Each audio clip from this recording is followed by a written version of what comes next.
Hey, I'm Ted from Inergy. Welcome to my home. We built a little Inergy test lab in my garage here, and I want to go through the differences between the Kodiak and the Apex because we've been getting a lot of questions about that. And I'm just going to go through point by point what the differences are, what the upgrades are here, and I'll try to do it quickly so you don't get bored. So the first thing we did was we upgraded the BMS, the battery management system.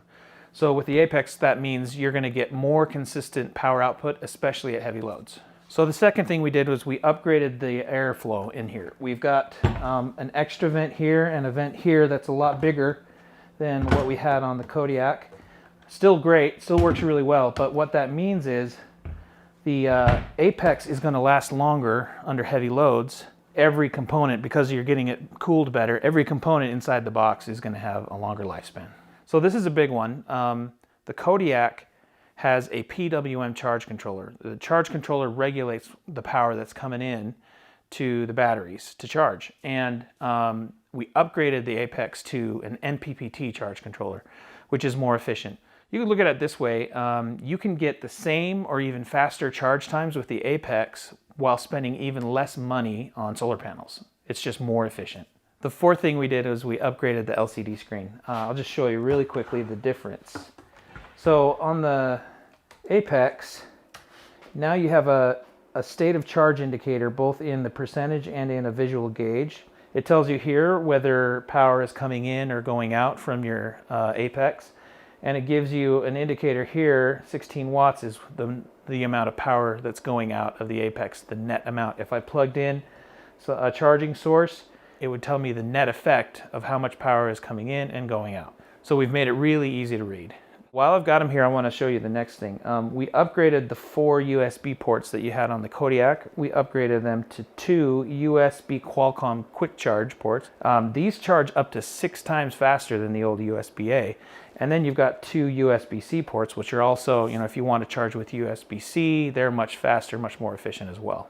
This next one is really cool because yes, you can expand with lead acid or AGM batteries on your Kodiak. That's an awesome feature. You can still do that with the Apex, but the Apex also will work with lithium-ion expansion batteries, which Inergy is going to release very soon. Really cool. The batteries are the same chemistry and the same life cycles, 2,000 life cycles, up to 10 years. They are going to be awesome. The next thing is pretty cool too. On the Kodiak, you had this single function switch. You push the switch and it turns everything on, even the inverter, even though if you wanted to use only the DC side. Well, we replaced that with a 3-position switch. So you just have a lot of options. If you want to run the inverter, you run the inverter. But if you only want to pull DC power, you turn the switch into DC mode and it's only pulling what you need it to pull. It's a great way to conserve energy. So another cool upgrade is that the Apex no longer needs to be manually reset in case of a fault. It's got an auto reset function, takes care of it for you. All right, we've got one more thing to go through. You've been patient, thank you. We upgraded to an EC8 connector system. So what's the big deal about EC8? Well, EC8 connectors are rated to handle up to 6 times the maximum charge input that you could need with the system. That is good. It means it's engineered to reduce excess heat. It means that they're also keyed, so you can't put your system together wrong and cause damage to your Apex.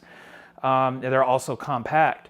They're made out of gold-plated brass, so they're very corrosion resistant. And if you're worried about weather resistance, our new EC8 connectors have both water resistant and UV-proof connection and protection systems that you can use. So if you want to do an outdoors install, no problem at all. One kind of a downside people are kind of worried about is that with the Kodiak you could use solar panels with MC4 connectors, and with the Apex I guess you can't. Except you can. We've got an MC4 adapter. So if you want to use your own solar panels, go ahead and do it. And that's it. That's all the upgrades from the Kodiak to the Apex. If you've got any questions, please give us a call. We're here.